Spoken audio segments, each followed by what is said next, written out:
معروف صحافی اعزاز سید نے کہا ہے کہ حکومت مخالف لانگ مارچ کے لیے پرویز الہی کے لیے اپنے نئے قائد عمران خان کی ویسے حمایت کرنا کافی مشکل ہوگا جیسا کہ عمران خان توقع کر رہے ہیں۔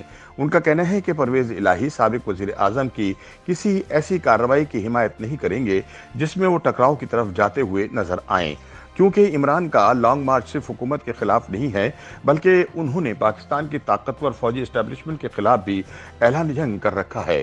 اعزاز سید کا کہنا ہے کہ وفاقی حکومت نے عمران کی ممکنہ لانگ مارچ کو روکنے کے لیے پولیس فورس کے علاوہ فوج کو بھی دارالحکومت اسلام آباد میں تعینات کرنے کا اعلان کر دیا ہے، جس کے بعد پرویز الہی عمران کا ساتھ دینے سے پہلے 100 مرتبہ سوچیں گے۔ ان کا کہنا ہے کہ عمران کا یہ فیصلہ علامتی طور پر بہت اہم ہے۔ آرمی کے تعینات ہونے کے بعد میرا نہیں خیال کہ عمران خان کسی ٹکراؤ کی طرف جائیں گے۔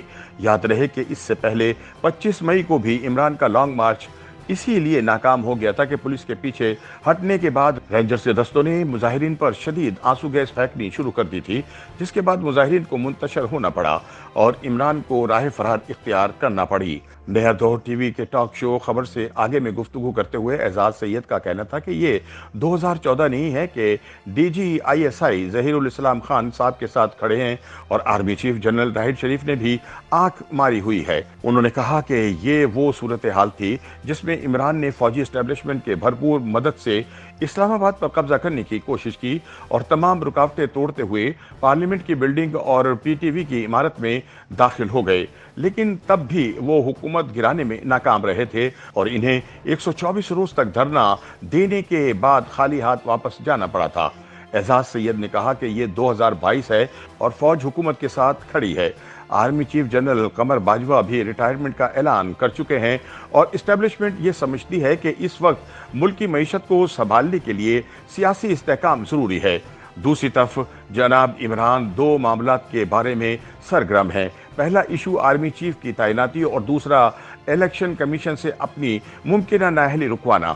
اعزاز سید کا کہنا تھا کہ عمران خان لانگ مارچ کے ذریعے فوج پر دباؤ ڈال کر اپنی نااہلی رکوانے کا مطالبہ کریں گے۔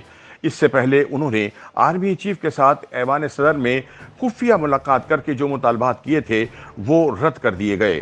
عمران خان کی جانب سے جنرل باجوہ کے عہدے میں توسیع کی تجویز بھی مسترد کر دی گئی ہے اور اب تو آرمی چیف خود ریٹائرمنٹ کا اعلان کر چکے ہیں، لہٰذا اب یہ کہانی ختم ہوتی نظر آتی ہے۔ اب عمران خان نئے چیف کی تعیناتی پر اثر انداز ہونے کی کوشش کریں گے تو صحیح، مگر وہ ایسا کر نہیں سکیں گے کیونکہ نہ ہی حکومت چاہے گی اور نہ ہی فوج اس کی اجازت دے گی۔ YouTube پر گوگلی نیوز دیکھنے کے لیے youtube.com کی سرچ بار میں googly news T V type کریں۔ گوگلی نیوز کے پیج پر سرخ رنگ کے سبسکرپشن والے بٹن پر کلک کرنا نہ بھولیے۔ YouTube پیج پر اپلوڈ ہونے والی ویڈیوز سے باخبر رہنے کے لیے بیل آئیکن پر کلک کیجیے۔ آپ کو ہر نئی ویڈیو کے بارے میں نوٹیفیکیشن موصول ہو جائے گا۔